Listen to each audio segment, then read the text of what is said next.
walipompokea Yesu aliwapa uwezo wa kufanyika nini? Wana. Kwa sio kila mtu ni mwana wa Mungu. Bwana Yesu asifiwe sana. Amen. Mtu wa Mungu ni mtu yoyote kwa sababu ameumbwa na Mungu. Hamna mtu aliyejiumba, si ndio? Lakini mwana wa Mungu ni yule aliyempokea nani? Kristo. Kwa sababu kumpokea Kristo kuna kufanya upokee ule uwezo wa kuitwa mwana wa Mungu, kufanyika kuwa mwana wa Mungu. Na anasema tu sio tu kumpokea, na ndio wale waliaminio jina lake. Ukimpokea Kristo usipoamini, maana yake bado kuna kitu hakijakamilika. Bwana Yesu atusaidie sana. Sasa tunapoenda kujifunza neema itokanayo na kumjua Mungu, maana yake sisi tumeshampokea Kristo, tumekuwa wana wa Mungu. Tumekubali kumfuata Yesu. Maana yake tunatembea pamoja naye. Huyo mtu unayetembea naye unamfahamu? Unamjua?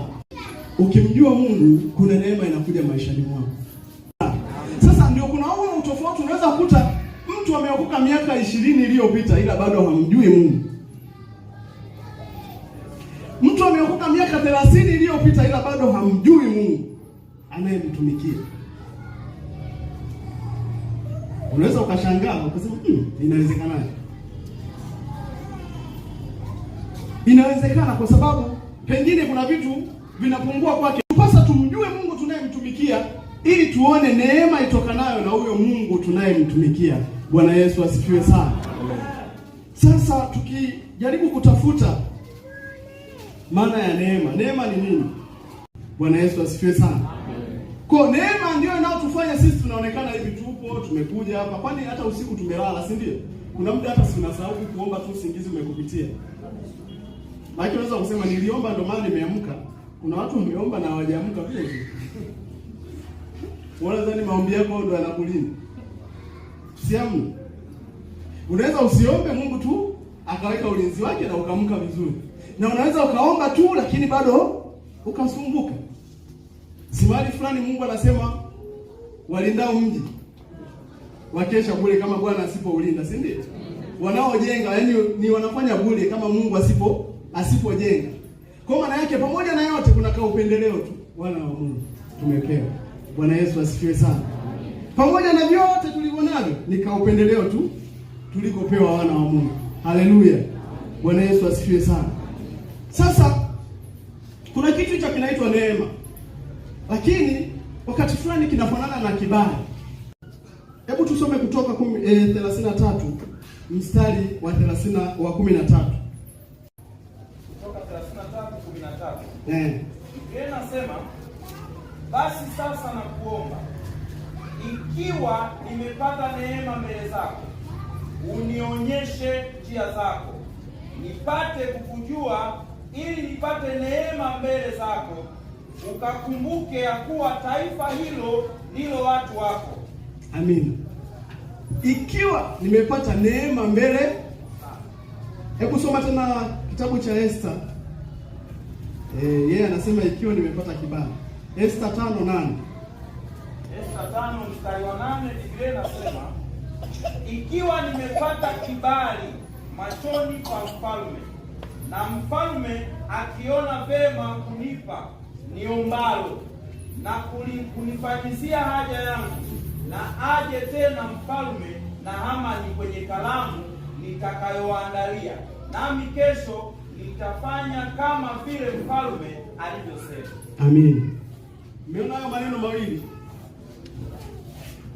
Musa huko anasema ikiwa nimepata neema mbele zako. Alafu Esther anasema ikiwa nimepata kibali mbele zako mfalme. Tukajaribu kuangalia maana ya maneno haya. Upendeleo. Musa anazungumzia neema aliyoipata mbele za nani? Za Mungu. Lakini kuna vitu pale kama vitatu amesema. Ikiwa nimepata neema mbele zako, unionyeshe njia zako, nipate kujua, ili nipate neema mbele zako, ukumbuke ya kuwa taifa hilo ni watu wako.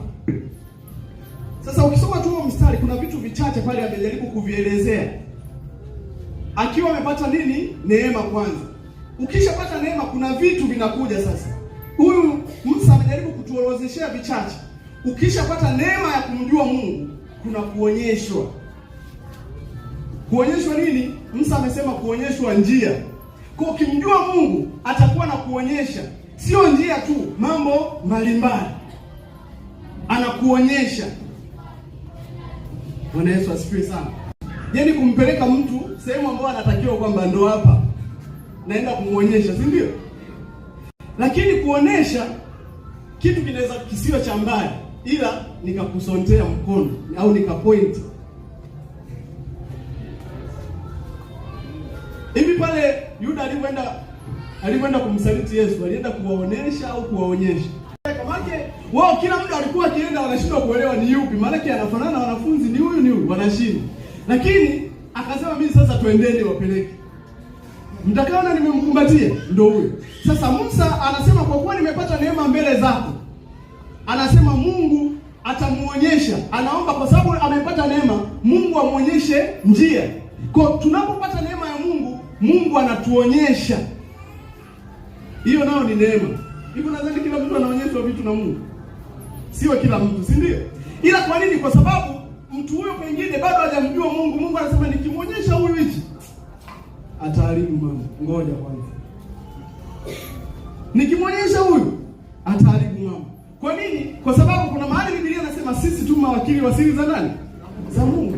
So hizo siri za Mungu sio kila mtu anamuonyesha. Mpaka utakapomjua huyo Mungu unayemtumikia, ndipo atakupa nafasi ya kukuonyesha hizo siri. Kwa tukipata neema ya Mungu, Mungu anatuonyesha. Hilo ni jambo la kwanza. Lakini jambo la pili, tunapata kujua. Kuonyeshwa ni jambo moja, kujua ni jambo lingine. Musa anasema nipate kujua hicho kitu. Kwa Mungu ndio ana taarifa za vitu vyote.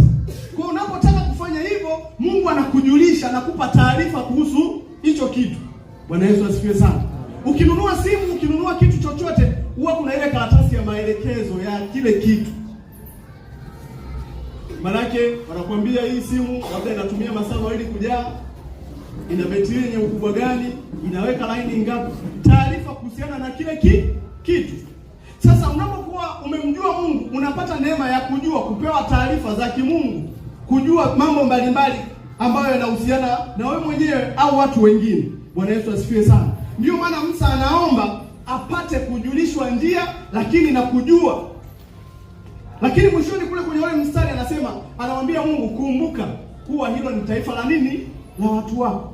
Ukishapata neema ya kumjua Mungu, una uwezo wa kumkumbusha Mungu kwamba kumbuka Mungu, mimi ni nini? Ni mtu wako. Lakini ukishapata neema ya kumjua Mungu, unayo haki ya kumkumbusha Mungu, Mungu kumbuka mimi ni mtu wako. Kumbuka mimi ni mtoto wako. Bwana Yesu asifiwe sana. Kumbuka Baba, mimi ni mwanao. Hivi unalizishwa na mimi ninayopitia Baba? Hivi Baba unapenda kabisa mimi hivi kweli? Kumbuka Baba, mimi ni nani? Ni mwanao. Kwa unapata neema ya Mungu kukukumbuka kwa sababu umefanyaje? Umemjua.